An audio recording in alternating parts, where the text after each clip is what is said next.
लोकसभा निवडणूक 2024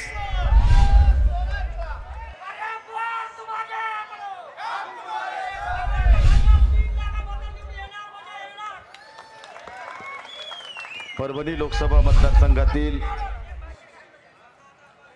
निवडणुकीच्या पार्श्वभूमीवर उमेदवारी अर्ज दाखल करण्यासाठी जमलेल्या व्यासपीठावरील सर्व सन्माननीय अतिथींचे मी या ठिकाणी हार्दिक अभिनंदन करतो आणि उपस्थित सर्व माझ्या मतदार बंधू भगिनींनो, वेळ भरपूर झालाय।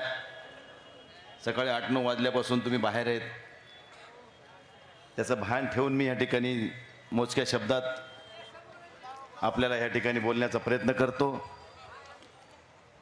26 तारखेला आपल्याला मतदान करायचे, ते मतदान करताना आपल्याला किती जागरूकता बाळगायची हे आपण अगोदर काळजी घेतली पाहिजे। 1989 पासून ते 2019 पर्यंत आम्ही धनुष्यबाणाच्या समोर मतदान करून आम्ही या ठिकाणी निवडणुका जिंकल्या, पण ही 2024 ची निवडणूक दुर्दैवाने आम्हाला मशाल या चिन्हावर लढावं लागते आहे, हे आपल्याला या ठिकाणी आवर्जून सांगणं मला कर्तव्य वाटते। पण आम्हाला मशाल सुद्धा नवीन नाही। दानवे साहेब, तुमच्या संभाजीनगरमध्ये 1989 ला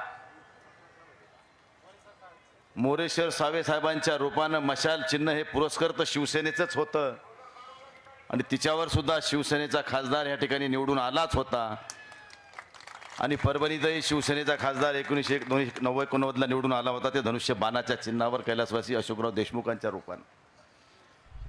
त्यामुळे हे दोन्ही चिन्ह आमच्यासाठी वेगळे नाहीत आणि या व्हॉट्सअप फेसबुकनं सगळ्या इलेक्ट्रॉनिक मीडियाने सगळं हा चिन्ह प्रत्येकाच्या मोबाईलवर व्हॉट्सअपवर पोहोचवलेला आहे।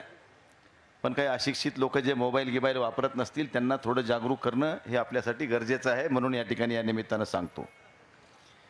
कालच या ठिकाणी विरोधी उमेदवाराची सभा झाली, राज्याचे 2 उपमुख्यमंत्री या ठिकाणी आले होते। त्यांनी सांगितलं की ह्या ठिकाणी 10 वर्षात काही विकास झालाच नाही, सातत्यानं सत्तेत तुम्ही आहेत, मित्रपक्ष म्हणून आम्ही असताना देखील तुम्ही आम्हाला सवतीचीच वागणूक दिली, हे विसरू नका।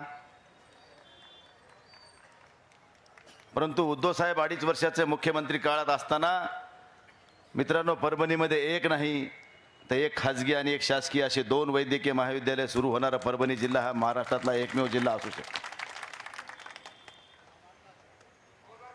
70-30 चा विषय सांगितला दानवे साहेबांनी। परभणीमधल्या अंडरग्राउंड ड्रेनेजची 450 कोटीची योजना मंजूर आहे।